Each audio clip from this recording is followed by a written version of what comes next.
Donc, ce qu'on va faire, c'est voir un peu l'interface de ZBrush pour commencer, pour ceux qui seraient un peu perdus. Donc, dans ZBrush, ici, on a les tools. Et ce que je vais faire, c'est cliquer là-dessus et prendre une sphère 3D. Je clique sur la sphère 3D, je fais un clic gauche, vous voyez. Et quand je vais relâcher mon clic gauche, la première chose qui est à faire, c'est appuyer sur T. Et le T nous fait rentrer en mode Edit. Ok. Donc maintenant, on peut tourner autour du mesh sans problème. Ce qu'il y a, c'est que ici, on n'a pas tous les outils de ZBrush. Donc, ce que je vais faire, c'est faire un Make Polymesh 3D. Et on va voir que les outils ici vont s'étendre. Hop, vous voyez, là, on a tous les outils disponibles dans ZBrush. Et donc, je vais répéter cette manip-là. Vous allez voir pourquoi. Parce qu'il y a souvent cette erreur qui est commise. Donc, je vais faire préférence réinitialiser whip et je vais faire ceci. Donc, je fais sphère. Voilà. Et puis, je continue à faire sphère. Vous voyez. Et voilà ce qui se passe dans cette broche. Et là, j'aimerais bien tourner autour. C'est ce qu'on essaie de faire. Mais on n'y arrive pas parce qu'on n'est pas en mode edit. Ah ben d'accord, je vais faire edit. Donc, je fais edit. Euh, il veut même plus. On va faire make. Alors, et là, vous voyez, la sphère, elle est là. Ce qu'il y a, c'est que maintenant, j'aimerais bien, c'est effacer tout ceci. Donc, je vais aller dans Color, Clear. Voilà qu'on a quelque chose de bien. Ceci étant dit, la navigation, c'est Alt. Clic droit, je relâche Alt pour faire un zoom. Puis Alt, clic gauche pour faire un pan. Et puis là, vous l'avez vu, un clic gauche en dehors de l'objet pour tourner autour. Et on voit à chaque fois que la tête ici, elle est modifiée. Donc là, on serait en vue side. D'accord. Donc, si je masque ceci dans les subtools, je vais faire append et je vais prendre un cube. Je sélectionne le cube. Vous voyez, on verra peut-être un peu mieux comme ceci. Et je vais me mettre en mode perspective. Voilà.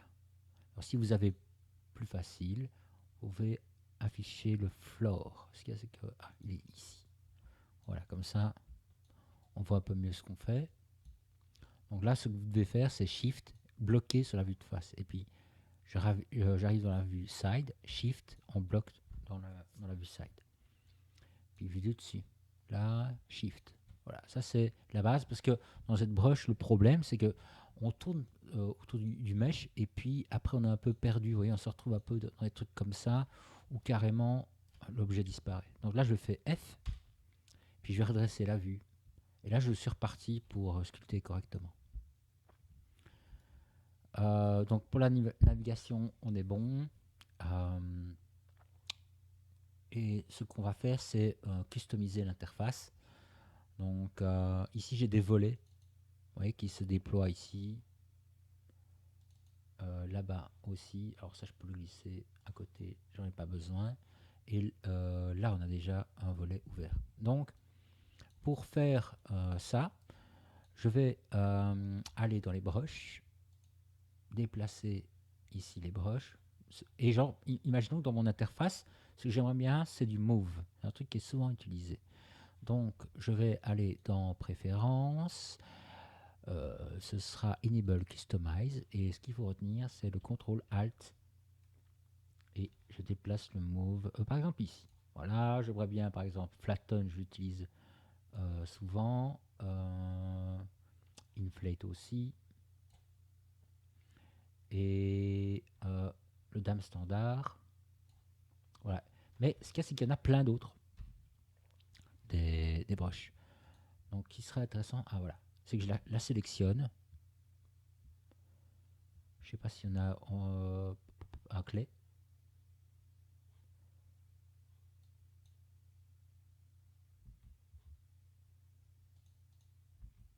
Voilà, il apparaît ici.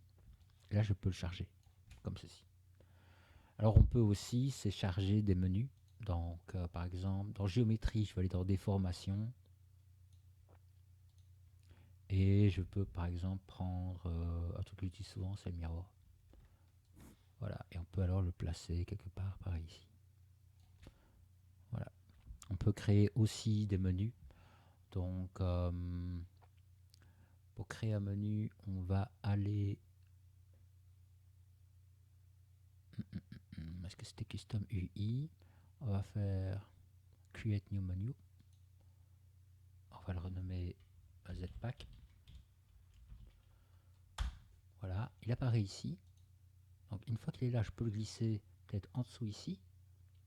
Et alors, dans Zpack, eh bien, je pourrais prendre des outils souvent utilisés, comme, imaginons, dans le Z-Remesher, on va les glisser dans Zpack.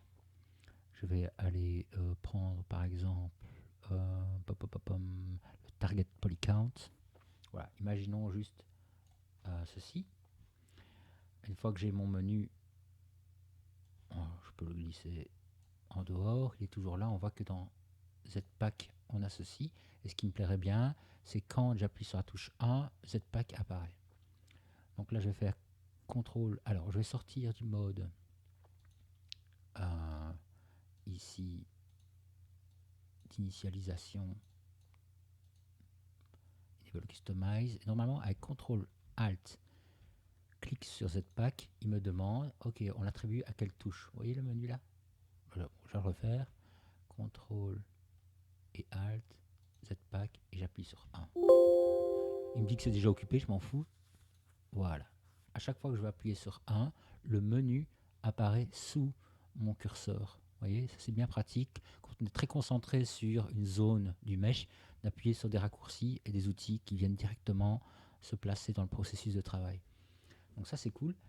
Et alors, ce qu'on va faire, évidemment, c'est quand on a une interface qui correspond à notre travail, eh bien, on peut évidemment faire Save UI et faire un store config. Le store config va enregistrer la configuration et redémarrer. La prochaine fois que vous redémarrez, ben, vous aurez la même interface. Voilà.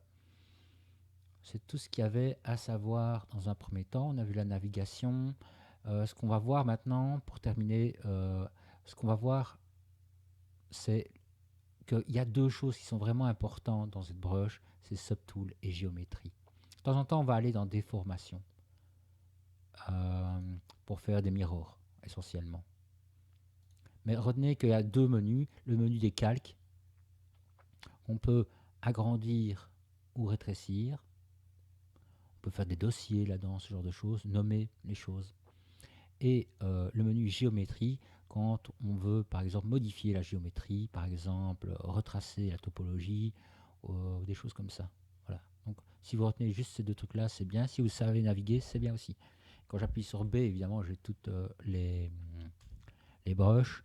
Et vous voyez qu'il correspond à chaque fois, il y a une lettre. Par exemple, si je fais M, et puis que je veux, dans le M, je veux, par exemple, masque lasso, j'appuie sur L. Et il apparaît normalement quelque part. Bon, le masque lasso, c'était peut-être pas la meilleure broche. C'est-à-dire M, et je vais prendre par exemple le V pour move. Et voilà que le move est activé. Voilà.